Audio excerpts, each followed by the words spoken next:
बच्चों कम समय में करके देना है, इसलिए मैं ज्यादा बात नहीं करूंगा। तो भी हेलो बच्चों, हम स्टार्ट करने जा रहे हैं न्यूमेरिकल सीरीज। 3 मार्क के लिए दोनों भी होंगे। अब क्वेश्चंस करते बच्चे की 4 मार्क के लिए। 4 मार्क के लिए कोई न्यूमेरिकल नहीं है, क्योंकि सेशन डी में स्पेशल न्यूमेरिकल के ऊपर सवाल नहीं है, उसको जोड़ा गया 2 क्वेश्चन, 2 मार्क का थ्योरी, 2 मार्क का न्यूमेरिकल। चलो बात करते हैं आगे। इधर उधर की बात करने से अच्छा है कि सॉल्व करते हैं। देखो, displacement of a particle in linear SHM is given by, देखो इक्वेशन ये दिया वाला है हमको, x is equal to 0.2 sine bracket में twice pi t plus pi by 2 निकालना है। Amplitude, angular velocity, period, frequency, है ना, और फेस निकालना इसका मतलब है। चलो तो बात करते हैं। इक्वेशन मेरे पास 0.2 sine twice pi t plus pi by 2। क्या डिस्प्लेसमेंट का इक्वेशन है आपके पास? क्या है? A sine twice pi t plus pi by 2। Simple बात, ये एम्पलीट्यूड है। एम्पलीट्यूड के जगह पे जो लिखा है वही लिखना है, नंबर 1। तो कैसे लिखोगे? ए इज इक्वल टू, अरे ये एसआई यूनिट में बच्चों, मीटर में ऐसे बात करो, ठीक है। एसआई यूनिट में दिया, क्वेश्चन में दिया था, मैंने नहीं लिखा, ठीक है। तो ये 0.2 एम्पलीट्यूड मीटर में गिनते हैं ना, यूनिट है मीटर। हो गया क्वेश्चन का आंसर, खत्म। सेकंड बच्चों देखो, सेम टू सेम क्वेश्चन से एंगुलर वेलोसिटी आपको यहां पे निकालना था ओमेगा टी। ये जनरल इक्वेशन लिखना है ना, देखो ये प्लस है ये, ठीक है। तो ओमेगा की जगह पे जो है वो वैल्यू इसकी omega is equal to twice pi, और ये यूनिट होता है रेडियन पर सेकंड। ये यूनिट एंड मेजरमेंट 11th में चैप्टर था, ठीक है ना। ओमेगा की वैल्यू है टॉइस पाई। देखो ओमेगा के जगह पे क्या लिखा है, दिखाई तो दे रहा है ना आप लोगों को। देखो ये omega, sorry only omega, omega के जगह पे ये है, ए के जगह पे ये है। अब पीरियड निकालना बहुत ईजी है। आप बोलेंगे कैसे सर? देखो 3 नंबर पे पीरियड निकालना है तो t is equal to, formula याद होना चाहिए, टॉइस पाई बाय ओमेगा।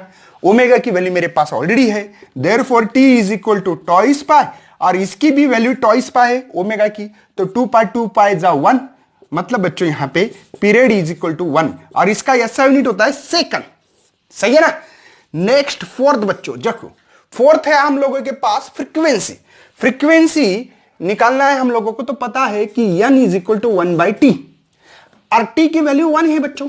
मतलब बच्चों n इज इक्वल टू 1 1 जा 1, मतलब 1, और फ्रीक्वेंसी का ऐसा यूनिट हर्ट्ज। जिन बच्चों को यूनिट पता नहीं हुआ ऐसे ही पता करवाएंगे अभी, हमेशा कर करके। अब मुझे बताना है ये अल्फा की वैल्यू बच्चों, जनरल इक्वेशन है अल्फा। अल्फा की जगह पे कौन लिखा है? सिंपल वही लिखना है। मतलब यहां पे कितना नंबर का है? 5 नंबर का है क्या? हाँ, तो alpha is equal to pi by 2, ठीक है। तो ये है बच्चों आपके आंसर। कितना इजी है, ऊपर दिख के लिखना। ऐसा सवाल आता है, आ गया है एग्जाम में, मतलब ये देख के आंसर देखना है बस। मुझे तो लगता है इसको आधा ही मार्क देना चाहिए, इसको भी आधा मार्क देना चाहिए। यहां पे 1 मार्क देने के चांसेस है, क्योंकि फार्मूला वैल्यू पुटअप करके आंसर लिखना था। हो गए। उसके बाद में बच्चों ये आधा मार्क और ये आधा मार्क, 3 मार्क के लिए न्यूमेरिकल से। कितना इजी है देख के देखो ना। एक के जगह पे जो, इसका आंसर लिखो। ओमेगा की जगह पे जो लिखा है उसकी पोजीशन किसने ली है वो लिखो। फिर इसके कैलकुलेशन कितनी इजी है, फ्रीक्वेंसी इसका उल्टा होता है, और अल्फा के 3 वैल्यू तो ऐसी है देख के ही लिखने। देखो एक की, ओमेगा की और अल्फा की। बात समझ में आ रही है? नेक्स्ट क्वेश्चन की तरफ बढ़ते, इसको थोड़ा सॉल्व करना पड़ेगा।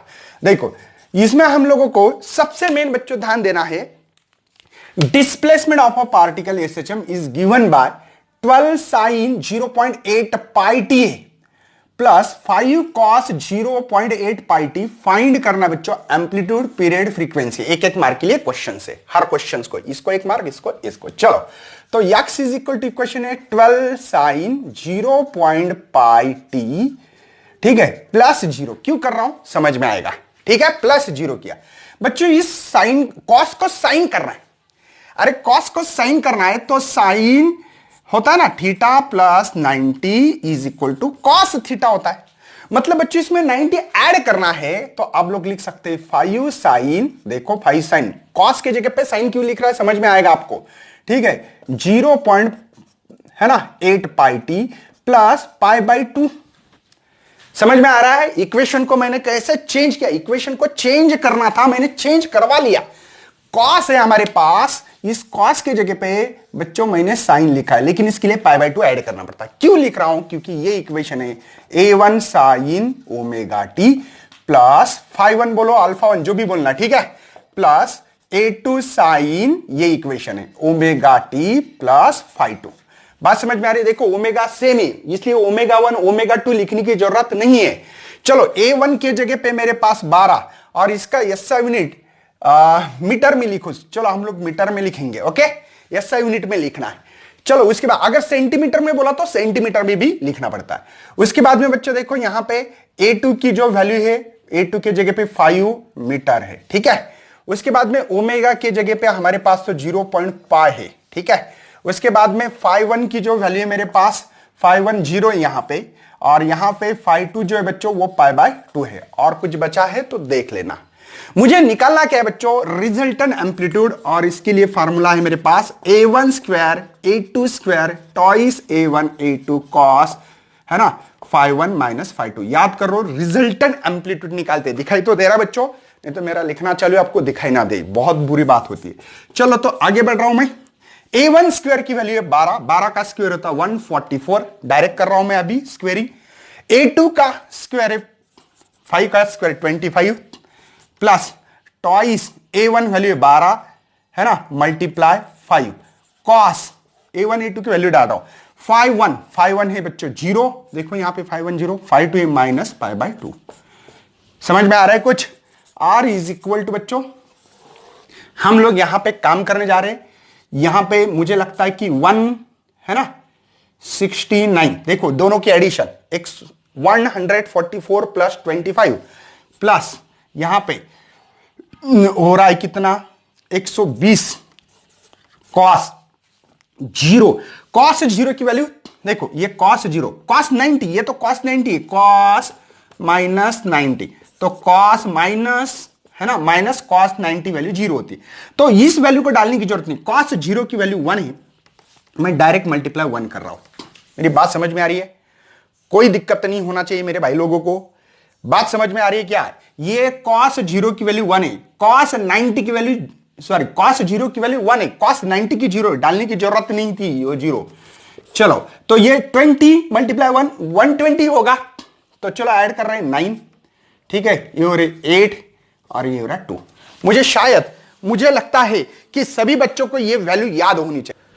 सॉरी थोड़ी मिस्टेक होगी यहां पे cos माइनस 90, क्योंकि ये क्या हो रहा है बच्चों, ये हो रहा है, सॉरी cos 0 नहीं है, ये cos 0 माइनस π/2 है। तो cos माइनस π/2, cos माइनस π/2 को 0 वैल्यू है, तो सॉरी 0 है, और यहां पे 169 होगा। देखो ना, मैंने गलती की थी, हाँ सर पकड़ा गई। चलो तो इसका रूट होगा 169 का रूट क्या है बच्चों? 13, तो 13 मीटर। ये मुझे रिजल्टेंट एम्पलीट्यूड मिल रहा है A1 A2 के कारण। ठीक है, आगे बढ़ते हैं, मुझे और भी सॉल्व करके देना है आप लोगों को, फटाफट करते हैं। यहां पे नेक्स्ट है आपके लिए, देखो क्या बताया गया है कि पीरियड निकालना है। पीरियड क्या होता है? पीरियड ही है ना, एम्पलीट्यूड होने के बाद रिजल्टेंट एम्पलीट्यूड था। पीरियड मतलब हम लोगों का भी यहां पे जो टी है, टी को सॉल्व करना है बच्चों, ठीक है। लेकिन इसके पहले फ्रीक्वेंसी करना पड़ेगी, क्यों मैं बता देता हूं। क्योंकि बच्चों फ्रीक्वेंसी मतलब n और omega is equal to twice pi n करना इजी है। क्यों? क्योंकि ओमेगा की वैल्यू मुझे पता है बच्चों, ओमेगा की वैल्यू 0.5, ये टॉइस पाई n है, पाई से पाई मर गया, ये n, ये 0.8, ये डिवाइड आ गया 2, तो n इज इक्वल टू 0.4, और फ्रीक्वेंसी हर्ट्ज में मतलब n is equal to 0.4 hertz, ये फ्रीक्वेंसी मिली मुझे। बात सही है बच्चों, 0.4। अब पीरियड निकालना सिंपल है, पीरियड क्या होता है? उल्टा फ्रीक्वेंसी के, तो t इज इक्वल टू 1/0.4। मतलब बच्चों कुछ लोग इसको 10/4 करते हैं। अब ये पूछते हैं बच्चे मुझे 10/4 कैसे आ गया? सिंपल सी बात है, देखो ये 1 है, ये 4 इंटू 10⁻⁻1 बनेगा, पावर शिफ्ट किया मैंने, ये 10⁻⁻1 ऊपर गया तो प्लस होगा, मतलब इसका पावर प्लस लिखने की जरूरत नहीं होगी। बात समझ में आ रही है? ये 10⁻10 ऊपर गया तो प्लस होता है बच्चों। तो t इज इक्वल टू यहां पे 4 2 जा, है ना, 8, 2 बाकी है, यहां पे 20 हो गए, तो 5 जा, ये सेकंड में, मतलब 2.5 सेकंड यहां पे मुझे टाइम मिल रहा है। मुझे लगता है कि ये जो क्वेश्चन के लिए बच्चों फार्मूले के लिए आधा मार्क, गिवन डेटा के लिए कोई मार्क नहीं है, वैल्यू पुटअप की आधा मार्क, ये निकाली आधा मार्क, 1.5 मार्क हो गए बच्चों। इसमें हम लोगों को यहां पे ये वैल्यू निकालोगे तो आधा मार्क इसके लिए आधा मार्क और इसके लिए आधा ही मार्क बाकी है, या कभी कभी इस आधा मार्क को हटा देंगे, 1 मार्क, इसको 1 मार्क और इसको 1 मार्क, ऐसे 3 मार्क भी दे सकते हैं। कभी कभी मार्क का डिस्ट्रीब्यूशन चेंज होता है अकॉर्डिंग टू द क्वेश्चंस की लेंथ देख के, ठीक है। मतलब ये जो है ये बता नहीं सकता 100% की, लेकिन हाँ इतना फार्मूले को आंसर को मार्क होते ही होते। इस तरीके से करो बच्चों, आपको 100% अच्छे मार्क आएंगे, हम लोग आपके साथ में। तो चलो बच्चों, शेयर करना ज्यादा ज्यादा, लाइक करना, न्यू है तो चैनल को सब्सक्राइब भी करना है। चलो, thank you and best luck for your future.